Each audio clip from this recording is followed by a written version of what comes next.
सर्वधर्म ख्वाजा मंदिर जो कि होशियारपुर पंजाब में स्थित है। यहाँ पर मौला अब्बास का अलम लगा हुआ है। इस अलम के यहाँ लगने के कुछ मौजज़े हैं। हम आज इस वीडियो में आपके साथ वो मौजज़े शेयर करने वाले हैं। जब ये मंदिर बन रहा था, इसकी स्थापना हुई थी, तैयारी हो रही थी, उस दौरान एक बशारत हुई, जिस बशारत में मौला की तरफ से हुक्म हुआ इस जगह के बारे में कि आपकी इस मंदिर के इतने कदमों के ऊपर एक जगह है, उस जगह की खुदाई करें और वहां पर मौला अब्बास के अलम को स्थापित करें।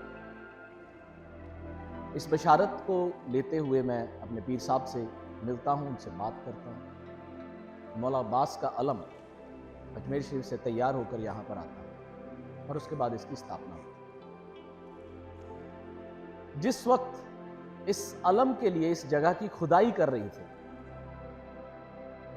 उस वक्त जो मिस्त्री को बुलाया गया कि आप इस जगह की खुदाई करेंगे, उस खुदाई की हमें मेजरमेंट भी बशारत में मिली थी कि हमें जो ज़मीन के नीचे जितना है वो 7 फीट के लिए जाना है, उसके ऊपर आपका 5 फीट तक रहेगा और उसके ऊपर की जो अलम की एक डालने की जो पाइप बन जाती है उसकी 2 फीट की हाइट रहेगी।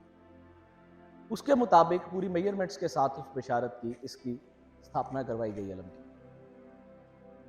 जिन मिस्त्री को बुलाया गया इस काम के लिए, अशोक कुमार, उस वक्त का मौजज़ा वो आपके साथ शेयर करेंगे। मैं अशोक मिस्त्री होशियारपुर से। मैं यहाँ आया काम करने के लिए।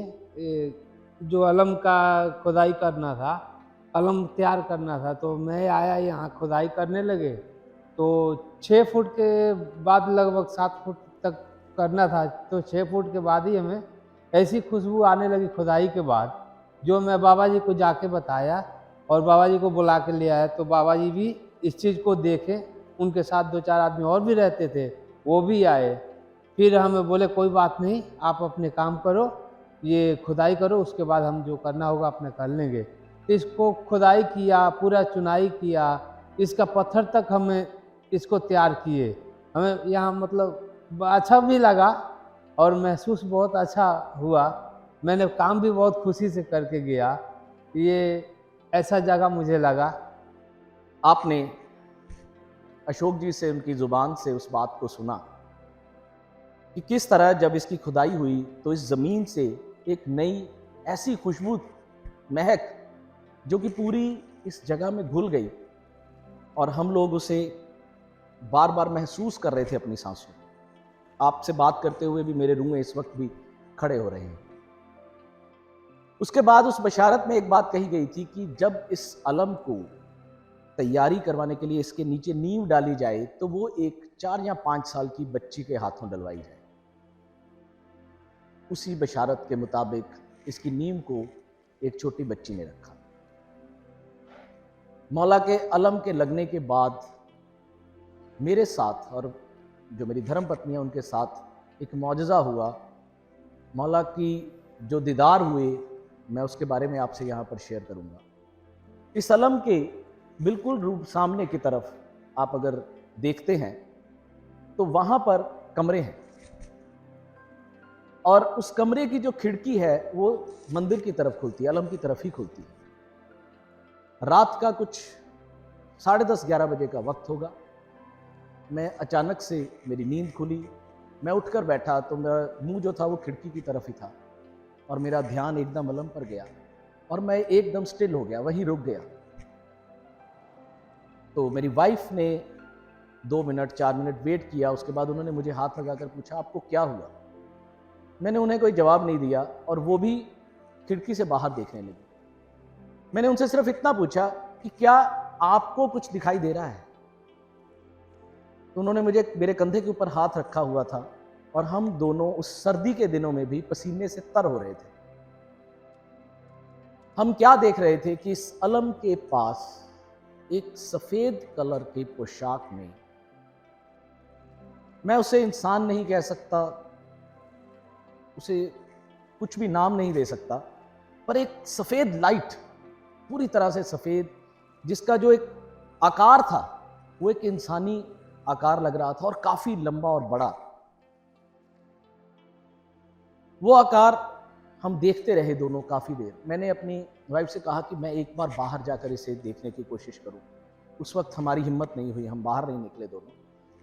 और अचानक से हमें ये लगा कि वो जो सफ़ेद लाइट है वो हमारी तरफ बढ़ रही है और हम घबराए उस वक्त। पर कुछ ही पलों में हमारी आंख झपकने में ही वो लाइट एकदम से आसमान की तरफ बढ़ने लगी और अलम के बीच में जाकर वो ख़त्म हो गई, समा गई।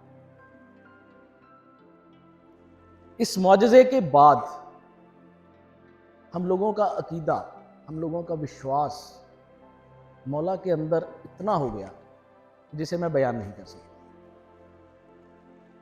मौला के अलम पर इतने मौजज़ात हैं जिन्हें हम आपको तफसील से बताना शुरू करें तो ये वीडियो घंटों में बदल जाएगी। किसी के घर अगर औलाद नहीं है तो हम सिर्फ इतना ही कहते हैं कि आओ और मौला के अलम के नीचे, साए के नीचे आ जाओ, और यहाँ से मौला आपको सकीना तो ज़रूर अता करेंगे, यानी एक बेटी ज़रूर अता करेंगे। लोग बेटे बांटते होंगे, पर हम मौला के अलम पर पहली आवाज़ यही देते हैं कि अगर किसी को औलाद चाहिए तो वो बेटा या बेटी नहीं, पर मौला के अलम से आपको सकीना ज़रूर मिलेगी। इस अलम की एक और बशारत की ख़ास बात जो मैं आपको बताऊंगा, इस अलम को अगर आप ध्यान से देखिए, इस अलम को कहीं भी किसी भी तरफ से कोई खिंचाई नहीं पड़ी है, सिंगल एक रॉड में ही खड़ा है इस अलम। इस बात का भी बशारत में मौला ने हुक्म दिया था कि चाहे जितनी मर्जी तेज़ आंधी हो, तूफान हो, क्योंकि इस जगह पर जब हवा चलती है तो बहुत तेज़ चलती है, आपको इसे किसी भी तरह से कोई खिंचाई या पकड़ाई नहीं देनी है। ये अलम ऐसे ही हमेशा खड़ा रहे। मौला के इस मौजज़े के बाद इस जगह की नुहार बदलते बदलते आज इतनी बदल चुकी है जिसका बयान करना थोड़ा मुश्किल है मेरे लिए। बस एक ही दुआ है उनसे कि इसी तरह अपने कदमों से लगाए रखें, अपने परचम के तले हमेशा हम सबको महफूज रखें। आप सबको भी, देखने वालों की भी हाज़िरियों को कबूल करें और आप सबको कामयाबी के साथ अपने अलम के साए में बुलाएं।